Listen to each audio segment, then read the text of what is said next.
Inclusive, eu recebi um depoimento de uma aluna do laboratório que ela botou o seguinte, ela falou para mim o seguinte, que ela nunca tinha estudado português daquela forma como eu ensinei a estudar.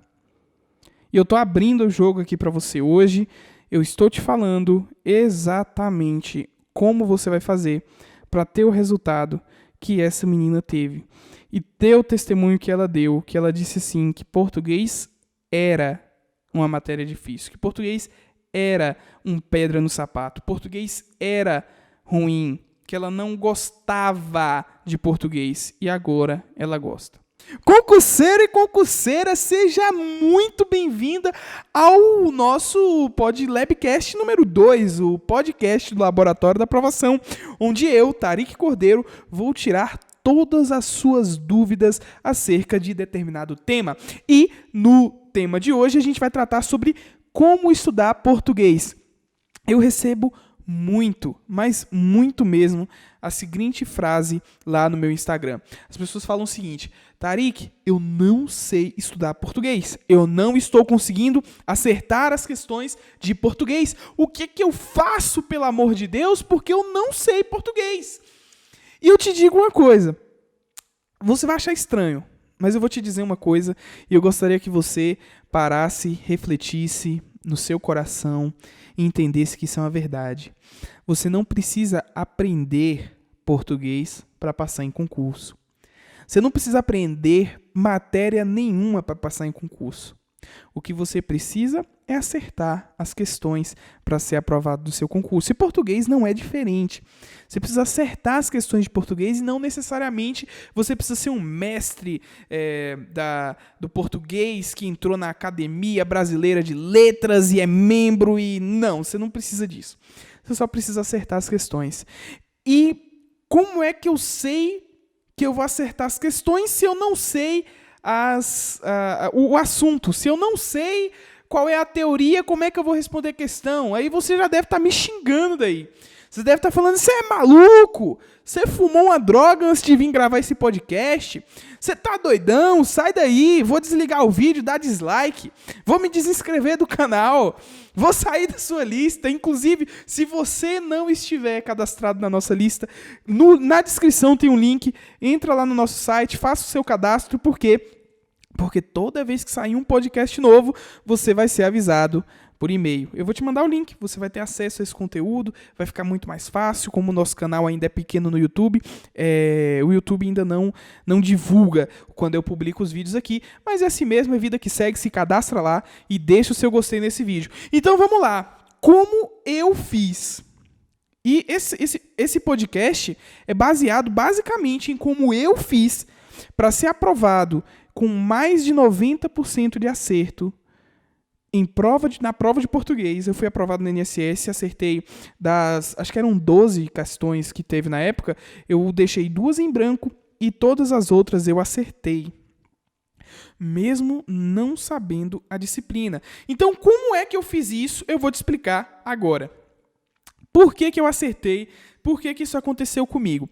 Bom, basicamente é o seguinte, vou contar a história aqui, o que aconteceu. Na época que eu estava estudando para o concurso do INSS, eu estava muito mal, eu não estava nos simulados indo muito bem, eu estava ficando sempre ali com 50%, 60%, não conseguia sair de 50%, 60%, fazia cursinho na época e não tinha aula, não tinha o que fizesse eu sair daquilo. Até que eu tive uma ideia, entrar num curso de questões, um curso de português que respondia questões. Simplesmente isso. Não tinha mais nada além de questões. O professor, ele não dava teoria. Quer dizer, ele dava a teoria explicando a questão, mas você não tinha uma aula teórica de português. Você tinha o quê? Várias listas de questões, com muitas questões por dia, para você responder questões todos os dias. E aí, eu fiz esse curso com o professor Delvarte, um professor aqui da cidade. Estou falando aqui, professor Delvarte, se você for de Vitória da Conquista e quiser aprender português, cara, procura no Google aí, professor Delvarte, porque foi o professor que me fez acertar questões de português. Então, vamos dar crédito a quem me ensinou isso aí. O professor fez um curso de questões no qual eu cheguei acertando 0 e sair acertando 90%. O que ele ensinou? Ele ensinou que você consegue acertar as questões se você tiver um foco na banca, se você entender o que a banca quer de você. E a verdade, gente, eu vou botar aqui daqui a pouco, vou comentar questões aqui para mostrar para você como realmente isso funciona. Eu fiz isso com a CESP e fiz 90%. Só que aí tem um problema que eu tenho que falar para você antes de te explicar como é que funciona. É que quando você muda de banca, você tende ao desastre. E eu estou falando isso por experiência própria. Eu pego qualquer prova do CESP hoje e tenho um bom rendimento em português. Qualquer prova do CESP de português eu tenho um bom rendimento. Por quê? Porque eu já sei o que a CESP vai cobrar. Eu já respondi tanta questão de português que eu sei o que a CESP gosta de cobrar. Já a FCC, eu não sei o que gosta de cobrar. Hoje eu sei, mas eu vou contar a história.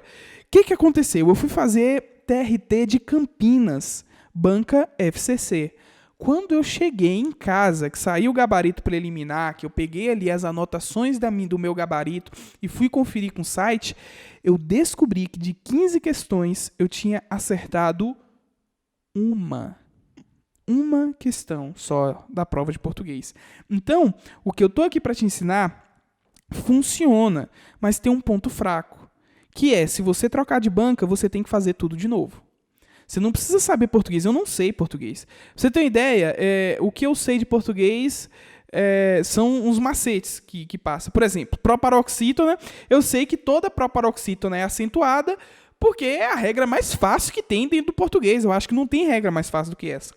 E sei também a regra das oxítonas por causa daquela musiquinha que você deve conhecer também, que é aquela da política. Quando você fala em regra de oxítona, você fala em política. Aí você lembra de quem? De Emael. Só que a regra da oxítona não é o presidente Emael, é o presidente Emaels. Emaels é a regra de acentuação. Se acentua a oxítona terminada em Emaels, essa é a regra de acentuação. E é essa musiquinha que eu sei, e é por isso que eu sei que as oxítonas terminadas em A, E, O, ou seguido de S, é acentuado. Então, eu sei essa regra por causa dessa música, mas eu sei que tem uma regra de monossílabo. Eu não sei explicar. Mas quando a questão aparece na minha frente, eu acerto. Por quê? Porque eles cobram, por exemplo, esse assunto acentuação gráfica. Eles cobram da mesma forma. Eu vou te mostrar aqui. Por exemplo, a CESP. A CESP, eu vou pegar uma questão de 2019, vou colocar na tela para você conseguir visualizar isso aí. Olha só, a PGE-PE, que é a PGE de Pernambuco, cobrou na prova em 2019 para analista a seguinte questão. O emprego de acento agudo nas palavras juízo, extraídos e período justifica-se pela mesma regra de acentuação gráfica. O gabarito dessa questão é errado. E me diz como foi que eu não pesquei quando eu estava procurando questões, eu só copiei e respondi, tá? Quando eu estava preparando aqui, copiei e respondi. Eu não sei qual a justificativa, qual é a regra de acentuação, mas como é que eu sei que essa questão está errada? Olha, vamos lá. O emprego de agudo nas palavras juízo. Aí separa a sílaba, gente. Se ele está falando de acentuação gráfica, eu sei separar a sílaba, tá? Isso aí é básico, a gente aprende lá no maternal. Você nem se é maternal, na alfabetização, a gente aprende quando é criancinha. Juízo. Esse I isolado se chama hiato, mas tudo bem. Eu não sei que isso se chama hiato, não tem problema. Extraídos. Tá, então tem um outro Izinho isolado ali na separação de sílaba. Período. Rapaz, esse trem aqui não parece que esse I ficou isolado, não. Então eu acho que isso é outra regra.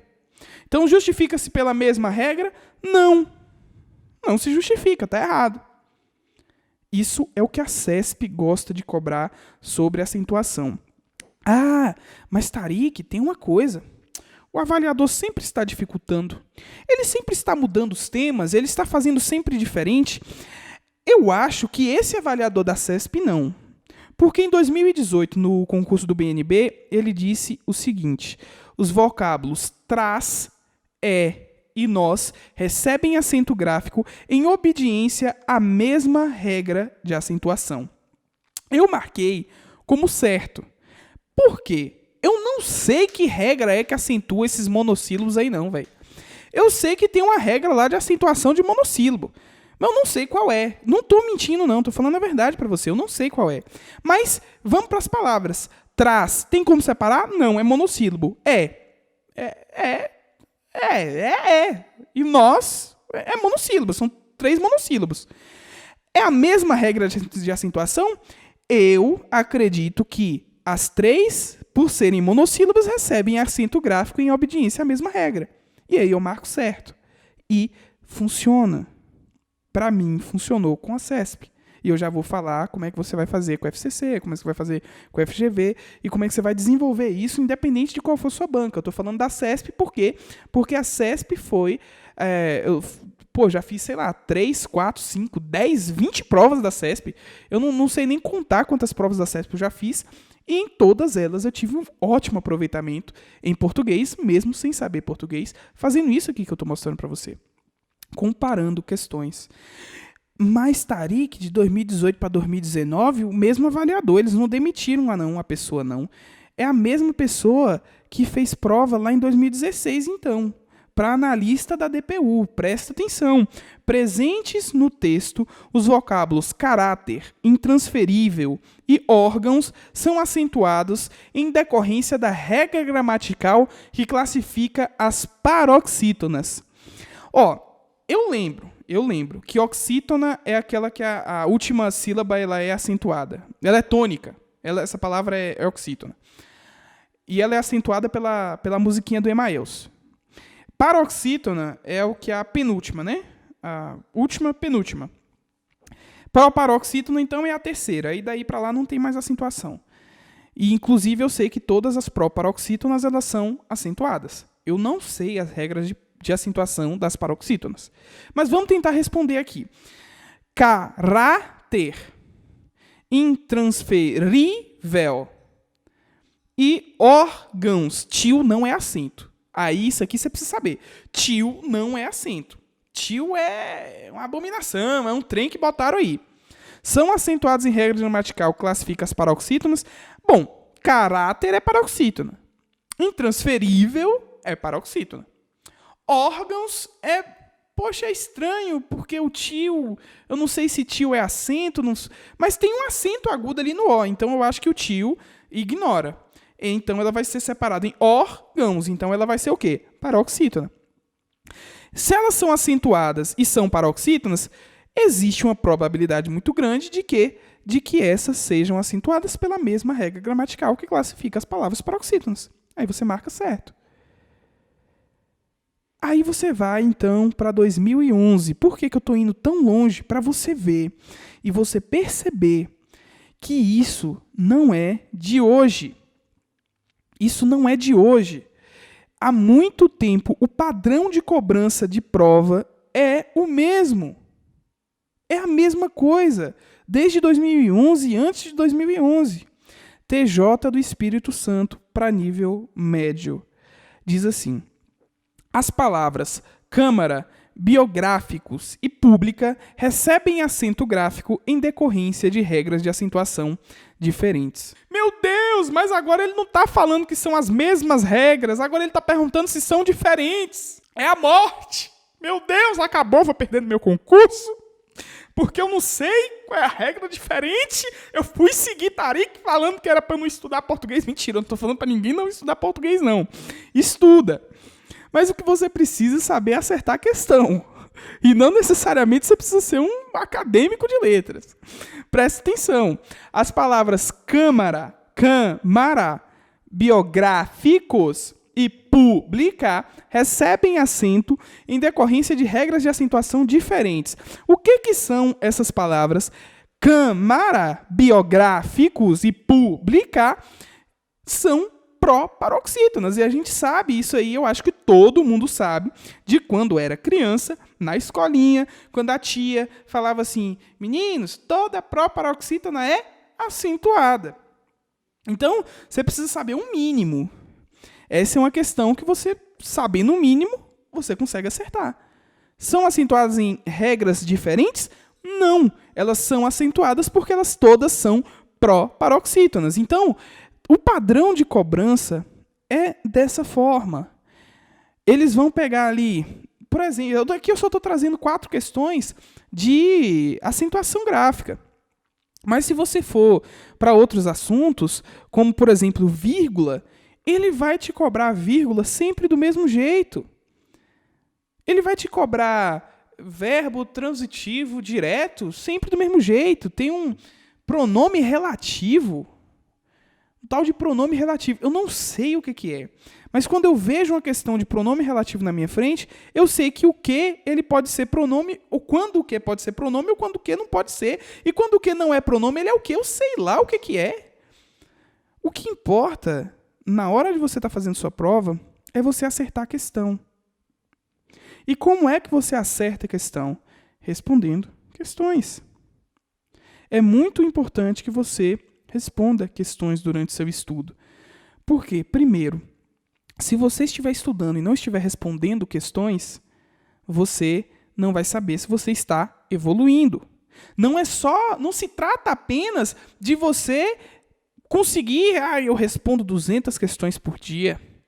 Se trata de você responder 200 questões por dia, mas com qualidade. É melhor você responder 10, 20 todos os dias do que você responder 200 na correria e não sabe por que você errou, por que você acertou. Ou você não consegue, através daquelas questões, identificar um padrão na banca, identificar a mentalidade do avaliador. Então, no português, isso é muito mais fácil, porque as regrinhas são sempre as mesmas e eles gostam de cobrar sempre as mesmas regras.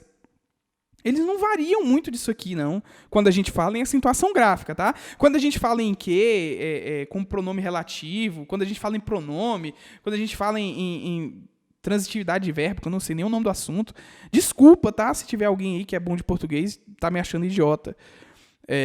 Mas eu não sei mesmo português, e eu admito isso. Só que eu sei acertar a questão. E é isso que eu quero que você entenda aqui. Analise o perfil da banca. Entenda a banca. Como é que você vai fazer isso? Vamos falar um passo a passo para você acertar questões de português do seu concurso, independente de qual seja a banca que você está respondendo. Qual seja a banca que vai fazer o seu concurso. O primeiro passo é você identificar a banca do concurso. Mas Tarik, eu não sou mãe de Ná. Eu não sou mãe de Ná, eu não sei ler carta para saber qual vai ser a banca do concurso do INSS que vai sair. Eu não sei qual é a banca do TRT da Bahia que vai sair. Mas você sabe qual foi a última banca. Você sabe qual é a tendência de tribunal, qual é a tendência para ser a banca do próximo INSS. Então, o que você faz? Você estuda através de questões comentadas daquela banca. Então, se você tiver que comprar um livro de questões ou assinar um site de questões, assine de um plano que você consiga ver os comentários do professor. Eu não confiaria nos comentários dos alunos cegamente, tá? Eu já vi em alguns casos, muito raro, mas já vi aluno comentar coisa errada. Então, eu prefiro confiar no comentário do professor. Tarik, mas eu não tenho dinheiro para assinar um plano. Eu não tenho nem os R$15, ou acho que é 15, R$17 por mês para fazer a assinatura do Q-Concursos. Eu não sei, tem outros Tec-Concursos, tem a prova concurso, tem um bocado. Eu não tenho dinheiro para pagar isso. E agora, o que eu faço? Aí talvez seja importante você voltar lá no Labcast 01, que eu ensino a você a montar um plano de estudo. Aí você vai ter que começar a pensar em dar um jeito, cara. Por quê? Porque para você passar na prova, não necessariamente você precisa de um cursinho. Não necessariamente você precisa também de uma assinatura de site de questões. Mas você precisa resolver muitas questões. Eu não conheço ninguém que foi aprovado e que não diga que questões é 60% daquilo que você precisa para ser aprovado. Ninguém mesmo. A resolução de questões, ela é essencial para que você seja aprovado no concurso público. Fazer simulado é importante. E não é só responder questões para fazer número, para falar, eu respondo 100 questões por dia. É você responder questões e analisar o que é que está sendo cobrado, e não só o que está sendo cobrado, mas você entender o perfil. Ah, mas é porque tem uma fórmula mágica para entender qual o perfil? Não! Você naturalmente vai entender quando você for respondendo 30 questões, 50 questões do mesmo assunto. Essas daqui que eu trouxe são só 4 questões que falam do mesmo assunto, mas quando eu abri o que é concurso lá, nossa, tinha umas 1000 questões de certo e errado, todas elas falando, a regra é diferente, a regra é igual, a regra é isso, a regra é aquilo. É paroxítono, é oxítono, né? Não tem muito para onde o avaliador correr. E como não tem para onde ele correr, ele tem que repetir questões. Então, faça o máximo de questões que você conseguir, responda ao máximo de questões que você conseguir, seja de português, de direito constitucional, de direito previdenciário, de direito penal, do que você estiver fazendo aí, de raciocínio lógico. Porque quando você começar a pegar a manha, você vai conseguir acertar mesmo sem saber. Então, o que eu fiz? No concurso do TRT de Campinas, quando eu vi que eu acertei uma questão, eu tinha mais uma questão para fazer o TRT de São Paulo, porque foi... Eu não sei se foi São Paulo ou Campinas, não sei. Enfim, teve uma prova num domingo, no outro domingo era outra prova. Então, eu viajei para São Paulo, fiz uma prova num domingo, fiquei durante a semana para fazer a outra prova no outro domingo. E aí, durante essa semana que antecedeu o domingo da prova de São Paulo, o que eu fiz? Eu vou estudar constitucional, vou estudar direito do trabalho. Não! Eu fui responder questões de português. E respondi, eu não me lembro quantas questões de português eu fiz no TRT 2. E eu não tenho anotado aqui. Vou ficar devendo essa informação para vocês. Mas fui bem. Depois de responder não sei quantas questões por dia e entender o que a FCC iria cobrar naquela prova. A FCC, se você começar a responder provas da FCC, você vai começar a perceber os assuntos que ela mais gosta de cobrar. Você vai começar a perceber como ela gosta de cobrar esses assuntos, o que ela acha importante. Então é isso que você precisa. Você precisa resolver questões. Porque quanto mais questões você resolve de uma forma inteligente, mais você acerta as questões e, consequentemente, você acaba aprendendo a disciplina. Você acaba gostando da disciplina, porque gostar da disciplina é importante. Se você falar, eu odeio português, eu não vou estudar português porque eu odeio português, você muito provavelmente vai ter dificuldade de estudar português, você vai ter dificuldade na hora de responder a prova. Muda o método. Tenta isso que eu estou te falando. Parte para questões comentadas. Parta para você fazer de uma forma diferente, tá bom? Faça diferente, que eu tenho certeza que você não vai se arrepender. Então, o que você vai fazer agora para mudar a sua forma de estudar português? Você vai começar a resolver questões comentadas. Você vai começar a pegar provas da banca que vai fazer o seu concurso, da última que fez o seu concurso. Vai entender o perfil dela respondendo simulados. Você vai pegar as provas e analisar, responder e analisar. E aí você vai ver como o seu rendimento vai melhorar. Eu não estou falando que vai melhorar no primeiro simulado, nem no segundo, mas quando você estiver lá pelo quarto, quinto simulado, você vai sentir muita diferença estudando português. Então, eu espero que eu possa ter ajudado. Eu sou Tariq Cordeiro e esse foi mais um Labcast. Se inscreva no canal e deixe o seu gostei. Eu vejo você no nosso próximo encontro. Até lá.